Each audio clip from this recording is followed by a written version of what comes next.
The Grizzlies have made it clear they're gonna trade John Morant by the trade deadline, and it makes sense. Looking at John Morant just the last 3 years, it's been pretty sad because ever since he did that goofy shit in 2023, he's never recovered.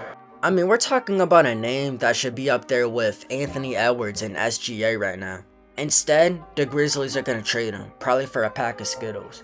I mean, this season, he hasn't looked too bad, but he's just been injured too much this season. But he's really just been injured too much to really dictate how he's really been. But in the games he has played, he's been kind of mid. I mean, 40 points against the Sixers is his really only standout game. And I just want to make it clear that ever since 2023, Ja hasn't really done much. I'ma just be honest with y'all. Look, 2024, it wasn't his fault because the team was just so heavily injured, which the NBA has to start inspecting the Grizzlies because I swear everybody on this team is always injured. Look, the next year, John Morant comes back for a few games, hits a game winner over the Pelicans, blah blah blah, they missed the playoffs. Look, this is the year John Morant is supposed to avenge himself. Show him that he is that player, could run the league like he did in 2022. And bro's averaging like 19 points, so he took a huge regression. And look, I don't got much to criticize about John Morant's game because we all know how it is. Athletic, get to the rim, floaters when you can. Off the pick and rolls, go through the screens, get that floater off. Sometimes a three-pointer here and there, sometimes a mid-range. You never really know with John Morant. Also a good playmaker. Could hold his own on defense. It's just not worked out with the Grizzlies, and I blame that on John Morant. Look, earlier in the season, when they lost against the Lakers and they performed terrible, pretty much all of y'all probably know, but he was like, hey, go ask the coaching staff. Go ask the coaching staff. And that just shows me that he still lacks self-responsibility.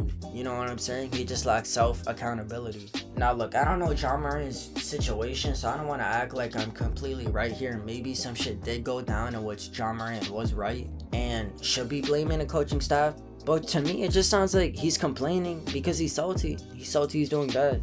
And when you look at the Grizzlies, they're just always injured. I mean, they have nobody in the squad that stands out. How do you expect this team to contend this injured? It's insane. So I'd say John Morant, his biggest concern is injuries for me, especially as an athletic point guard who relies on athleticism so much. And with the Grizzlies, obviously at that whole incident in 2023, that derailed his career so bad because he got suspended for the rest of the season. He ended up getting injured in Game 2 against the Lakers in the playoffs. After that, injured for 2024, 2025 he comes back. He's not the same player, but he also has coaching issues. Which notice how John Morant's been beefing with the Grizzlies coaching and coaching staff. So something makes me say that there's a shift between them. There's a rift. Clearly there's tension between Ja and the coaching staff. Which look, if you're beefing with the coaching staff on your team, you gotta leave. I mean, it's just not gonna work, right? I mean, those are the guys who dictate how you're gonna play. You have to leave. And I don't want to blame it all on John Morant. Look at the Grizzlies right now. They just don't look competitive at all. Jaren Jackson Jr., sure, you could say he's good, but he can't rebound a ball for a dude who should be able to.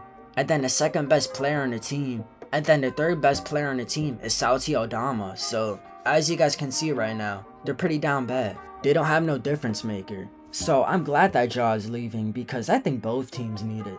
Look, clearly the coaching staff don't like Ja. John Morant doesn't like the coaching staff. Time to move on from both of them. Now I want to get into some teams that Ja can go to. And by the way, I'm not looking at the contract situation for these teams, so if a certain contract doesn't match him going to a team, I say it's whatever. But the first team I think he should go to is the Magic. I mean, when you think about the Magic having Paulo, Franz, I think when you add another scorer to that offense, it could get real scary, right? Look, Paulo sometimes takes the stupidest shots, and I feel like he shouldn't be shooting that much. Get some of those possessions to John Morant and let Ja run the show. And then you get a deadly trio with Franz, Ja, and Paulo that is just gonna wreck the NBA and wreck the East. The second team, Hornets. Now look, Hornets, they just need a little fun. I mean, the team is so damn boring. I feel like sometimes it just gets a little too repetitive on that team. You know, the Hornets can make some games close, sometimes win. And I think if they really want to become competitive in the East, especially in a few upcoming years, they have a good chance to do it if they get John Morant, a talented scorer with LaMelo. Now, who are they gonna have to trade for Ja? I don't think they're gonna have to trade anybody crazy. I mean, Miles Bridges, bye-bye, and probably a few first-round picks, that's it. And for the third team, I got him going on the Clippers. Now, Ja Morant goes to a team where they need youth. The Clippers need youth, they need athleticism, and I think Ja Morant can fill that void perfectly. When you talk about taking an offensive load off James Harden, Ja Morant can do that. Also, he can play in the Clippers team system, drive and kick. Ja Morant, great playmaker. And not only is Ja Morant a great playmaker, he's clutch too. He knows how to get a bucket in clutch time, which means the Clippers would have 3 threats in close games. And Kawhi, Harden, and Ja Morant. That would make him practically unbeatable in a close game. And honestly, I think the Clippers is the best fit for Ja, but I wonder how that will work out. I want to hear what y'all think, man. Do y'all think Ja Morant is cooked or not? If y'all liked the video, leave a like, subscribe, turn on notifications, and until later, I'll see you on Mars. Peace. You telling me you falling out of love for me. Hope you can find someone to love you better than I did. Taking our memories on love and treating it like nothing. Taking our memories on love and treating it like gossip. It's my love for my grandmother make me gentle when I care for you. Tell me you're falling out of love, she's breaking my heart in two.